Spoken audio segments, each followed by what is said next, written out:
Morning. It's an early one again. Second day, second pod. Hardest worker in the room. I'm not. That's a t-shirt because the sun is rising. It's so early. And I'll be fair, it's rising in that gap. And I'm going to be honest with you, it is blinding on here. So you couldn't see anything. I couldn't see anything. But it just looks stupid, so I want to point it out. Not stupid as this, but fuck it. Sun, Dream Team update. A couple of drafts today. I find the Sun. I'm going to call it Dream Team because people don't like the Sun, and to be fair, I don't give a shit. I'm not political or all that rubbish, blah blah blah. I don't read it, but I do play Dream Team. Dream Team draft updates. I find it really difficult, Dream Team, because it's priced very well. There's a lot of people you can get. There's good teams you can create. The scoring's very different. You have no subs. It's a different beast than FPL. But we are very close. A week and a bit until the Premiership kicks off. So I wanted to get this out here today to give people a little look. Dream Team videos did very successful last time. So I thought I'd give you all another one. You're all interested in it. Over 800 of you. So apparently, here we go. So this is Dream Team number one. Now, Isak is at Liverpool in this draft. I still think it's going to happen. It's gone a bit quiet, but Newcastle are pushing for Sesko. They were pushing for Visser as well. I think if the Sesko thing goes through ASAP, it's the Isak one will. So whenever I've done teams this week, I've kind of put Isak at Liverpool. If he's not, I ain't putting him in. Put it that way. So the team, for the benefit of audio, is Kelleher in goal, Cucurella, Decipher, Van de Ven. Then it's midfield four of Palmer, Foden, Kudus, and Mitoma. And then up front, we've got Haaland, Isak, and Mayenda of Sunderland, obviously. I like this squad. This is as close to my squad, I think, at the moment as the best squad I've had. So a couple of problems with it, potentially. Goalkeeper and defence is quite cheap. So am I lacking that Van Dijk, that Gabriel? You know, could I take Cucurella out and put one of them in? Yeah, possibly. It's something I need to look at, but I've got kind of no Arsenal in there at all. It has got a strong midfield. Like, that is a good midfield, good fixtures to start with as well. So for me, that's where a lot of points come from in Dream Team. And so I'm kind of keen to have that good midfield. Is Mayenda a waste of a slot where the game's got no subs?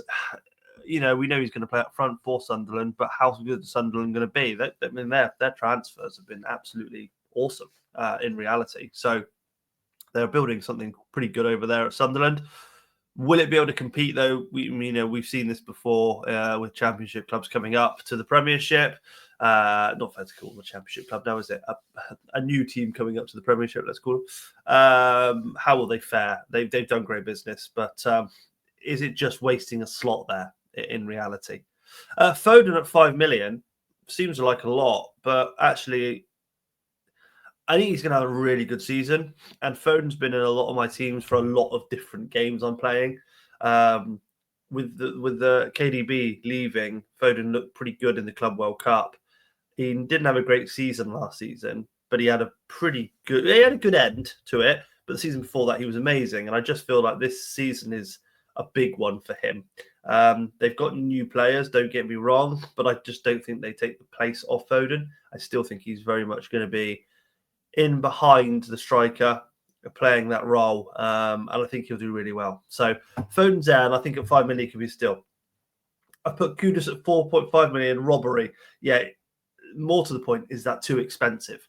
Again, he's been in my FPL teams, but I find Spurs really hard to tell. Pre-season, they've been pretty good. Like, don't get me wrong, they have been good pre-season. Very solid at the back, or more solid than I would have expected.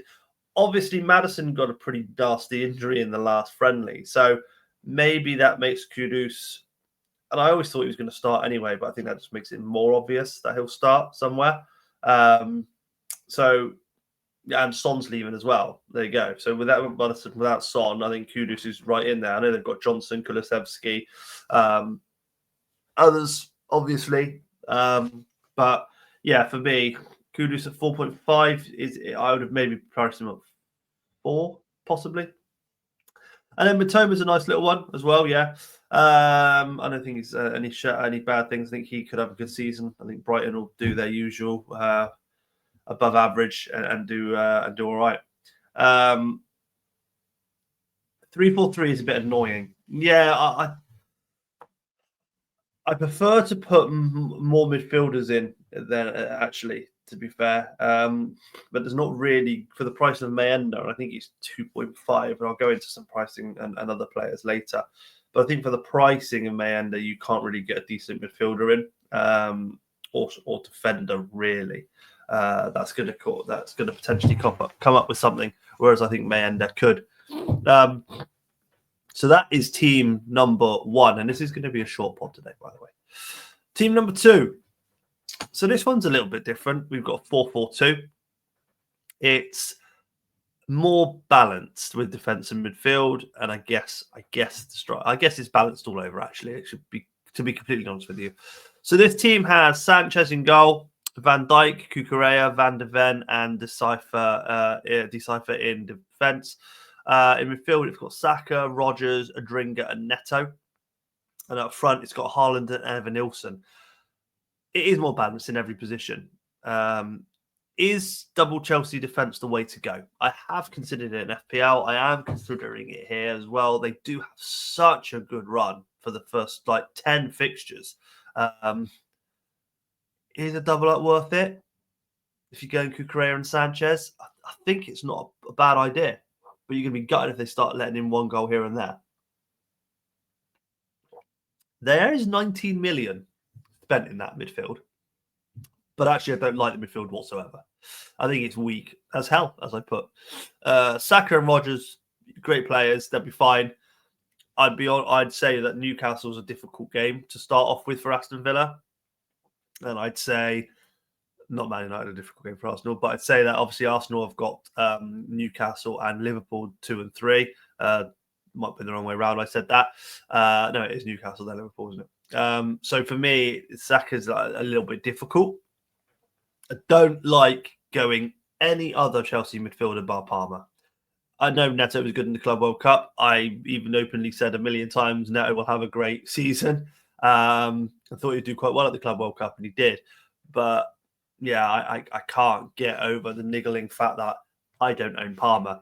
And I know he's going to do well, and everyone's going to own him. I think he's 50-something ownership of FPL as well. So when he starts to score, you're just going to be annoyed at yourself. Adringa as well. I think he'll have a great season at Sunderland. I just spoke about Sunderland. Don't need to do it again, but Adringa will be great. I can see him being in a lot of people's teams. A cheap enabler in a way. And then up front, Haaland and Evan Nilsson. Yeah, well, Haaland speaks for himself. Again, I think he's going to have a really big season. And I think the whole Salah Haaland thing we have weekly will be very, very close this year. So Haaland has been in a lot of my teams, and I think he's the guy I will be starting with over Salah most of the time. And Evan Nilsson, yeah, Bournemouth, let's have a look, see what they're like in reality. I think they've done all right. I don't think they've recruited very well. And yeah, it's gonna be a difficult one. I did see that Cliver wasn't in their most recent friendly lineup actually as well, which was a bit concerning to me because I've seen no rumours on him, and as far as I know, he wasn't injured. So I don't understand why he didn't play, but that's concerning if they're going to lose Cliver. Okay, I mean they have lost some defenders as well, so there you go. And I put here, Haaland great, Evan Nilsson good, but how will Bournemouth fare? Yep, Neto won't cover Palmer. Sunderland look good, but still nearly promoted. Yeah, I wrote these things for prompt notes, and I didn't even read them, but I've said it anyway. There you go. Okay, team 3. 3-5-2 could be the right starting formation. Absolutely. I do like going in on the midfield. It gives you that ability to drop one and add to the strikers, add to the defense. It just gives you a lot of flexibility. arguably this one is extremely weak in defence, but the midfield and strikers are pretty good. So very strong midfield. It's all premium guys. Let me read it out for the benefit of audio. Verbruggen in goal, Murillo, Akanji, and Lacroix in defence. Saka, Palmer, Wirtz, Foden, Tanaka in midfield. That's Tanaka of Leeds, if you didn't know. And up front, you've got Watkins and Pedro. So, yeah, it's a very strong midfield, mainly premiums with the exception of Tanaka, who I think is going to be a really good midfielder for Leeds there. He did very well in the Championship last year. I'm thinking more potentially. Well, the Dream Team does have kind of defensive contributions like the FPL, so it does award the fact they do tackles and stuff like that, and that's what I think I put Tanaka in for, because I think he does very well at that. He did last year. They're going to be on the back foot a lot, so maybe he'll rack them up. So that's kind of why he's in there. See Granit Xhaka of Sunderland, for instance, could equally be him. Although Tottenham have signed Paulinho from Bayern, so we know how good he is. So there's defensive contributions and things like that. If you want a CDM in there who's going to be cheaper than the sort of attacking mids, he's not a bad shout, but I don't know how much he is yet. I might look at it in a minute and see if he's been added. It's too weak in defence, this. You've got no premium defender whatsoever. Maybe with the exception of, let's go with Murillo. But let's be fair, premium in price, not potentially in ability or team. Akanji, rotation risk for Man City. God knows what they're going to play formation-wise, and they're going to change it every bloody week. And Lacroix is probably the only one who's kind of absolutely... I mean, Murillo's not rotated. Murillo won't be rotated, but he does play for Nottingham Forest, and I just don't think they'll have the season they had last year. And Lacroix, yeah, he'll be a stalwart in the defence for Palace, but it's Palace. I never get on with Palace. The amount of times I've picked Eze, for instance, and he's done nothing. Same with this Melissa. So, yeah, that defence is really poor. The one thing I would do maybe for this midfield is drop Saka and put someone else in, and then shore up the defence a bit more. So maybe Saka down to somebody else mid-level. Maybe Kudus. There you go. I think that saved you like 2 million or 1.5, and then you could upgrade one of the defenders to a premium one. And that's the first coffee done. Watkins and Pedro, is that strong enough? I don't know if it is, I like Aston Villa's fixtures. Don't get me wrong; they are very, very good. They haven't done much recruiting over the summer at all, but then again, they haven't lost anybody, so they'll be all right. They'll be all right. And we know what Watkins is capable of. Hopefully, he stays at Aston Villa and he doesn't go to United. João Pedro's the one there, isn't he? He's going to share minutes with Delap.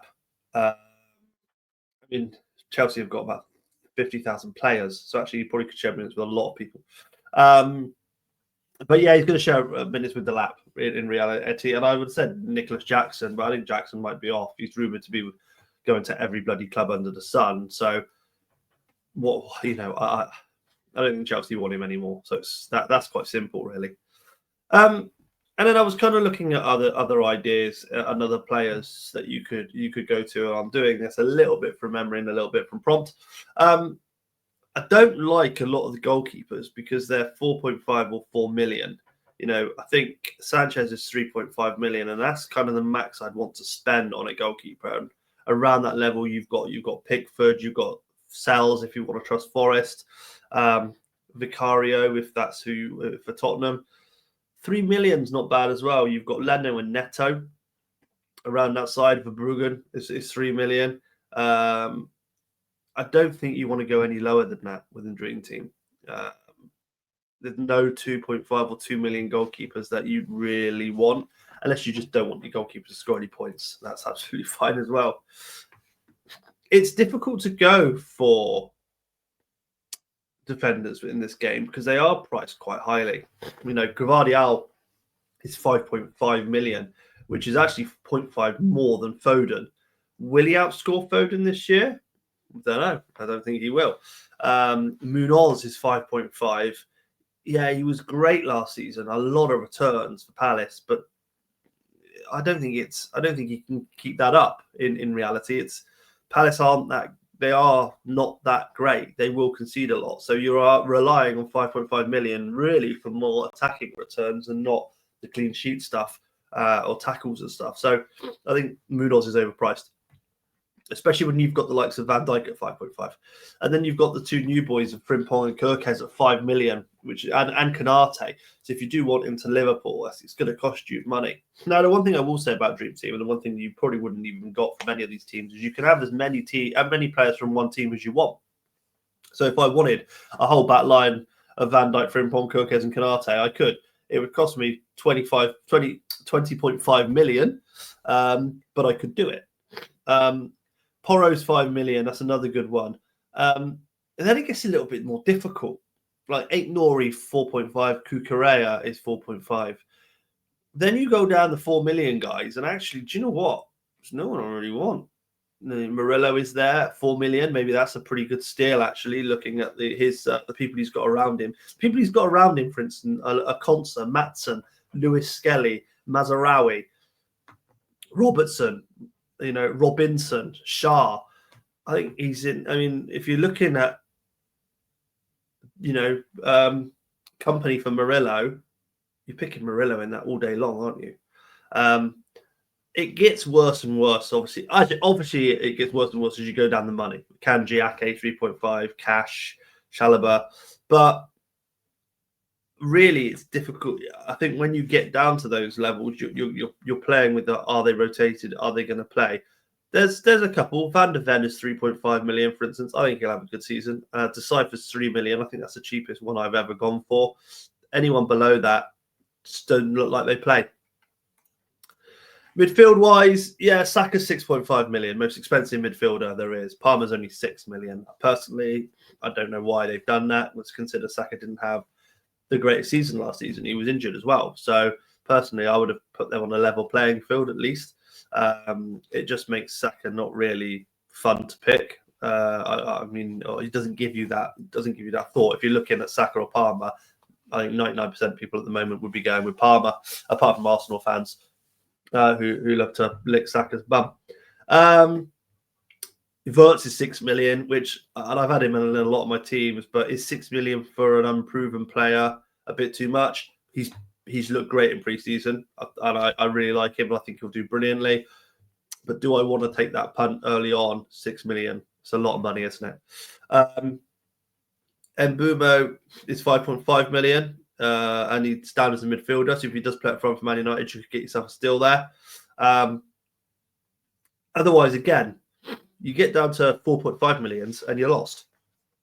Enzo's 4.5, Doku's 4.5, Kulusevski is 4.5. I don't think he's going to play as much as you think this year. Reinders and Savinho, Bernardo Silva, Semenyo really makes it difficult. I think they price the game really, really well. That's one thing I would say. And anyone under 4.5 million is difficult. Like Gittins is there for Chelsea. He's alluring to me, Gittins. 4 million for a Chelsea midfielder. A very good Chelsea midfielder now that they've signed. But they've got so many midfielders, I have no idea how Chelsea are going to line up. And that is the problem. Some of these 4 million midfielders are ridiculous. Ndai, McNeil, Marino, McGinn. Who's paying 4 million for fucking John McGinn? Yeah. Sometimes they price things a bit weird as well. And then you've got your premiums. Haaland 7.5 and Salah 7.5. Always the same. Always the same.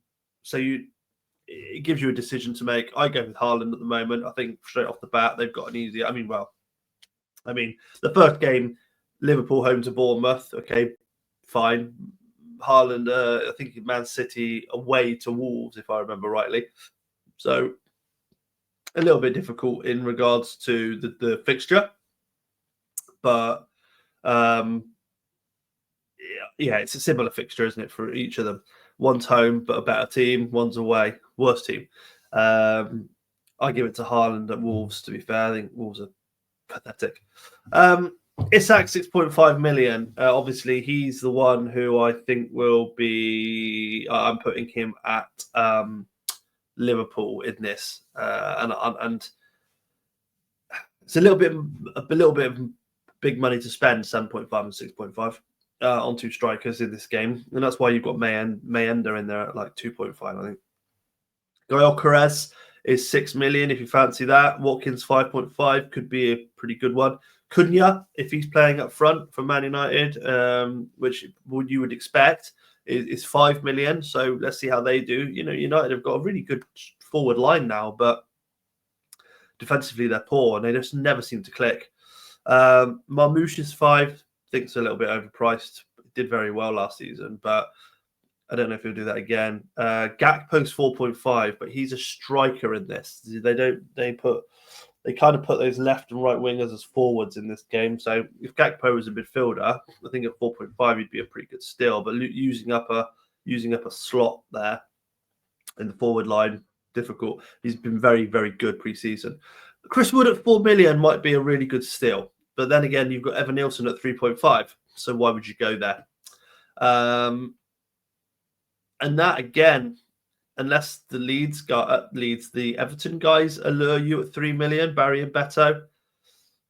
No, I don't know. And everyone's new darling FPL, Doniel Marlon for Villa. Yeah, I'm looking at him in FPL. I would look at him here. He uses up a forward slot, and he's 3 million, which isn't a bad price if you start smashing it. But yeah, he's using up a forward line. We don't need that happening.